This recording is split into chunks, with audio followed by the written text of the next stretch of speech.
از همون لحظه‌ای که اسم محمد رضا شایع دوباره افتاد سر زبونام، مشخص بود ماجرا فقط درباره یک رپر و یا یک برنامه اینترنتی نیست. این بار بحث عمیق‌تر از همیشه بود. بحث قدیمی که سالها زیر خاکستر مونده بود و با یک دعوت، یک صندلی و یک دوربین دوباره شعله کشید. این که رپ فارسی کجای این جغرافی است. برای فهمیدن این ماجرا قرار نیست مستقیم بریم سراغ برنامه گنگ و علی ضیا یا مجوز و حاشیه. باید برگردیم به عقب، به قبل از اینکه شایع اصلا به عنوان یک اسم شناخته بشه. به زمانی که محمد رضا شایع یک نوجوان 14 ساله توی شهر ری بود با علاقه عجیب به موسیقی که اون موقع حتی اسم بردنش هم درد سر داشت. رپی که نه مجوز داشت، نه آینده مشخص و نه حتی تضمینی که اگه بخونیش فردا پشیمون نشی. قبل از شروع از پایین همین ویدیو عضو کانال ما بشید و با زدن دکمه زنگوله کنارش قبل از همه از ویدیوهای بعدیمون مطلع بشید. محمد رضا شایع متولد 1372 توی شهر ری، نه شمال شهر نه استدیوهای شیک. از همون 14 سالگی جذب رپ شد. رپی که اون موقع نه مجوز داشت نه آینده ای.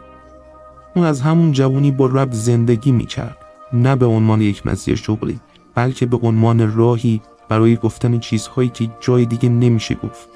وقتی توی سال 89 اولین ترک جدی خودش رو با نام یه روز خوب میاد منتشر کرد، شاید حتی خودش هم نمیدونست این اسم قرار سالهای سال مثل یک طعنه و مثل یک سوال دنبالش راه بیفته.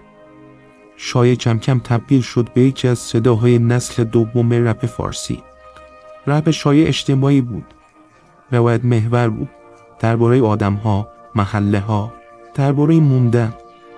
همکاریش با رپرهای مثل حسین و مهراد دیدن و امیر خلوت جایگاهش رو بیشتر تثبیت کرد و برای خیلی ها شایع شد نماد همون رپی که قرار بیرون از سیستم بمونه.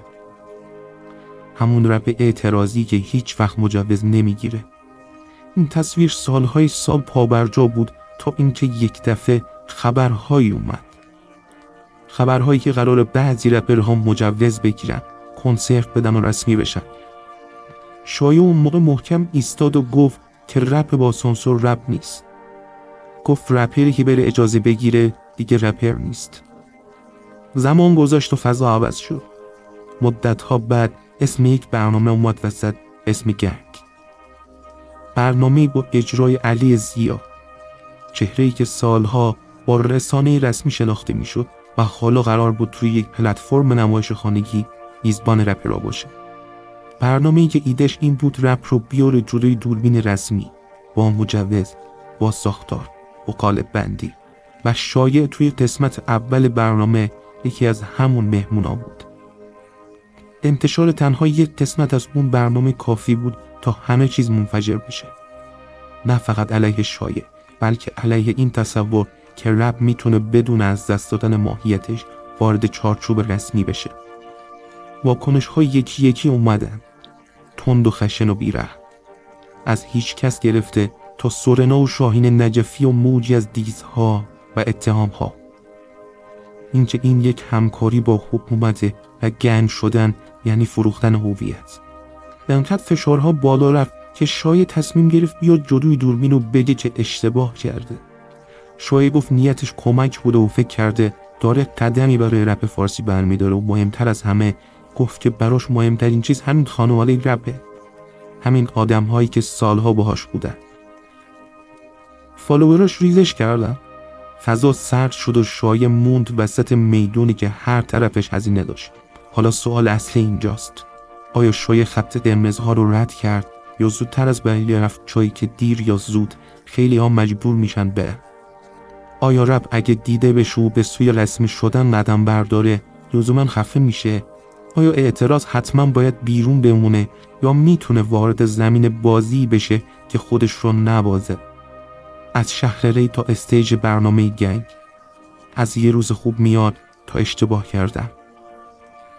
رپ فارسی امروز وسط یک بحران هویتی بزرگ گیر کرده و سوال مهم اینجاست که اگه شما جای شایع بودید چه تصمیمی میگرفتید؟ مرسی که تا انتهای ویدیو همراه ما بودید.